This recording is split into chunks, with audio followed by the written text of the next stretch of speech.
Good morning, Brother Scott Johnson. It's a pleasure to be here with you. I like to say that I really like the developments you made to the place. Since myself, I've been here.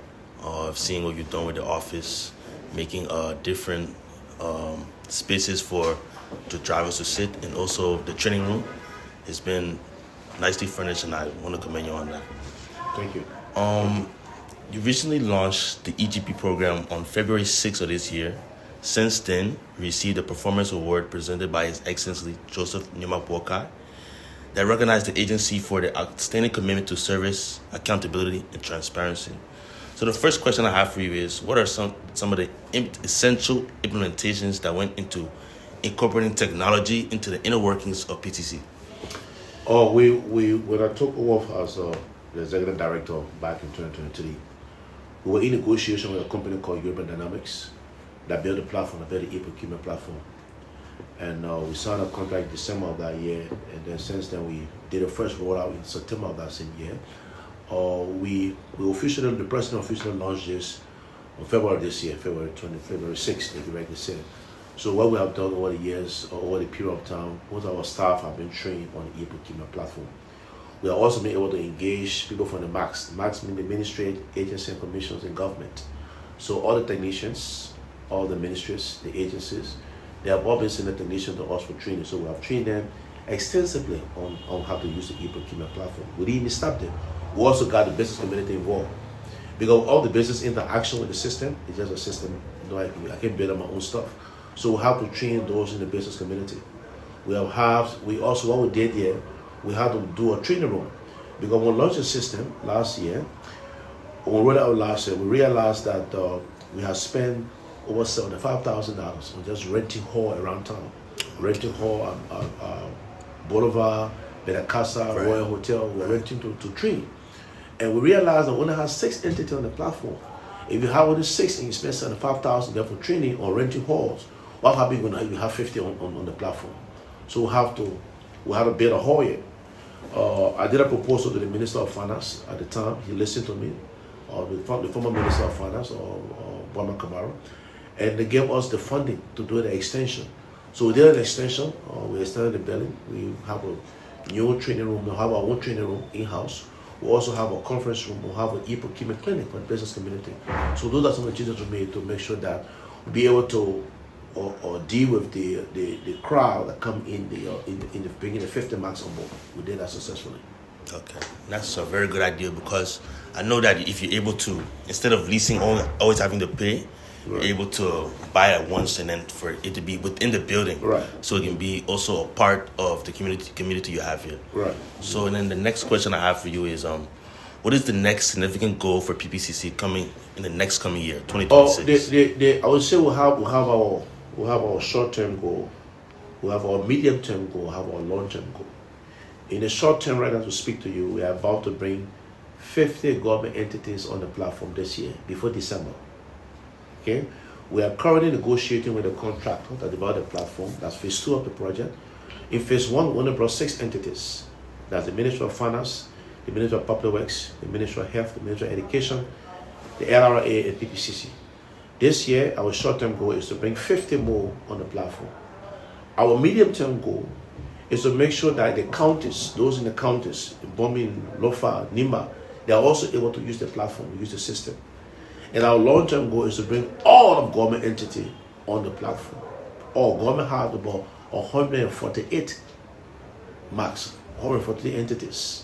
So we have to bring all the entity on the platform. That's the end goal, that's our long-term goal. So our short-term goal is to bring 50 now.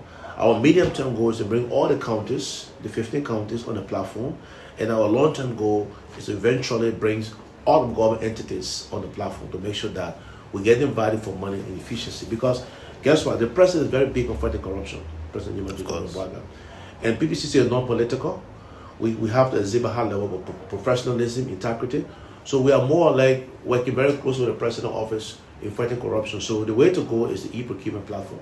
It creates transparency, it creates efficiency within the system. That's what we're doing. That's one of the things I admire a lot about the institution. Right. It's very people first, fairness, and the transparency. Right. You can see everything, of course, online, which is something that's unprecedented for Liberians.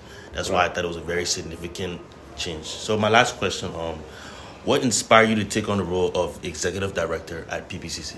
You know, I came back home in 2018, and I realized I have a love for country.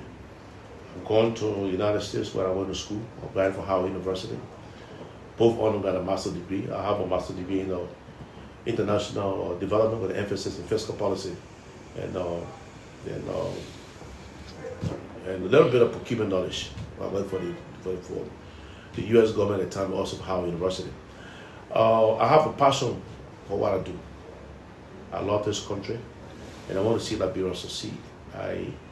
I took a pay cut for this particular position because of my love for country. I came home working for the United Nations, and this position became available. I applied to enter Liberia, and I didn't have protected candidates, and I was selected. It was a very tedious process. On the review panel, you have the World Bank, you have the United Nations, you have the GSC, the General Auditing Commission, you have folks from civil society, and we were selected to lead. And I have a passion for this, and I want to see. When I came here, the building was in a very deplorable situation. The bathrooms wasn't working inside. Yeah. The roof, part of the roof was leaking. Correct. So I thought it was we'll have to renovate the building. Okay, the building is located where everybody passes the president passes every morning to go to work. It has that particular location. So from a strategic standpoint, we had to make sure the building looked decent. So we did that. We did the sound too. See the sun lit up in the night. Yeah. So we tried to create an image, an image that shows that Liberians can do something. And I came back home with that passion to serve. And I wake up every morning and I come to work to make sure I do the right thing for the Liberian people. Yeah, because those kind of things gives Liberian people hope to see that the first PPCC office was looking kind of deplorable. Right. But then we had new leadership that came, and now we see somebody that cares for the image, not just the betterment, but the image of the place, so it can be inviting for people that want to use the service. And that's true. You're right. That's true. The image was very important, and most of the staff are so excited. Most of the staff they love to come to work and they see that everybody want to work at PPCC for Royal because the staff, when I came here, the morale among the staff were very low. So what I did, I also fought to increase the pay. So if somebody making maybe $200 now, they are now making $700 or $550 also. Some who are making maybe $800, they're now making $1,500. So all my managers here make $1,500. All directors make $2,250 for Liberia standard. So when I came, directors were making maybe about just about $1,200, and I fought for them to get an increase in the pay. Because guess what happened? You're dealing with thousands of documents that come in.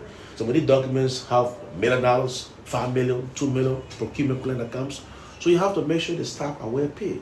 And I think we can push for more.